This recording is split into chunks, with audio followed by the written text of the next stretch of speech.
In this video, I'm going to talk about theology, but from a shamanic perspective. Now, what this means is that looking through a shamanic lens, you look at matters relating to theology very differently. And what I mean by theology is an understanding of what the divine force actually is. Now, our understanding of theology in the modern world, in the West, is either from a monotheistic or atheistic perspective, and it only gives you those two options. However, they don't tell you of the other options which preceded these two theological positions. The most primordial form of theological outlook on the world is animism. Now, animism is a viewpoint or way of seeing the world which sees every single natural organism, whether it's the elements, minerals, vegetation, animals, as all having a soul or spiritual essence or a spiritual dimension to them. This is the most primordial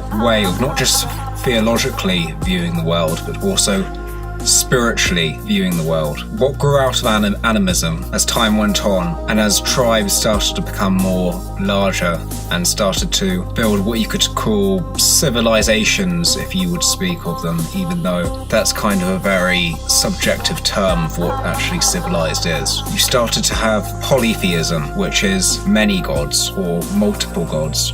And these multiple gods are the archetypes of the human condition or the psychology of man. However, some millennia ago, a new and very, what I would perceive as destructive form of theology came out of the Middle Eastern region. This form of theology was monotheism, which is the theological perspective of the major world religions of today, which comes from a theological perspective that there only is one God, and that this one God seems to be apart from his creation, that he doesn't live through it. It's a separate entity, along with the fact that each monotheistic religion wants to be the only monotheistic religion and wants to see all other belief systems and spiritual understandings and theological understandings all gone, because it only has the one way of seeing the divine.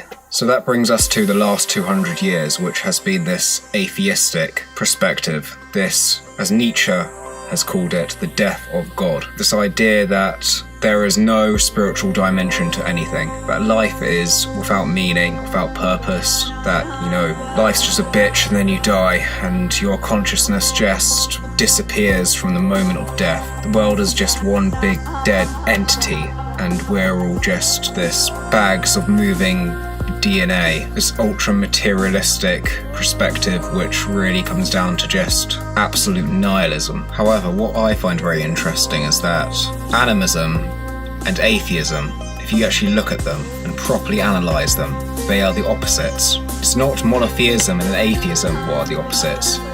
It's actually animism and atheism which are the opposites. And if you look at polytheism and monotheism, they are the opposites as well, because they're full contradictory to each other. Now let me explain. Animism is a feminine way of perceiving the world. It's feminine in the fact that it is an idea that nature is sacred, and the feminine is sacred, and the earth is sacred, and that is giving it your focus. While polytheism is masculine, as it's all about using the archetypes to transcend to a certain level of what you could call greatness, of building something, of creating something, of reaching for the sky, as you will. Now, atheism is the opposite of animism, because animism sees life and spirit in everything, whereas atheism sees life and spirit in nothing. It sees the world as completely dead. Nothing has a soul. Whereas animism goes by the argument that everything has a soul. Polytheism sees that there are multiple archetypes and ways to the divine through the individual, whereas monotheism sees that there's only one way to the divine through a mass collective, that there's only one road, whereas polytheism sees multiple roads, and also that these multiple roads collide with one another and are also connected. So it's like, up until now, to this point in time, we have done a complete reverse from our animistic origins through a polytheistic phase through a monotheistic phase and all the way to this now atheistic phase. But I think we've entered an end of the world, as to speak. Now, this is not the end of the planet.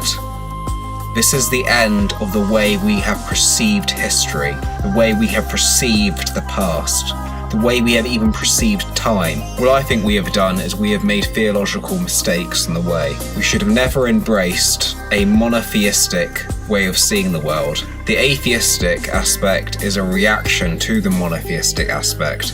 Without the monotheistic aspect, there would be no atheistic aspect. Do you see this now? We made a mistake, we fucked up. And as a shaman, I personally see the world through an animistic and polytheistic point of view. My advice to people that may be watching this would be that to return to an animistic and polytheistic perspective, which is in alignment with your ancestral origins. This will give you a lot more healthier and clearer and more natural way of perceiving the world. A world where you see that there's spirit and life in everything, and that everything has its own unique archetypal characteristics. That's all I got to say for now. Speak to you next time.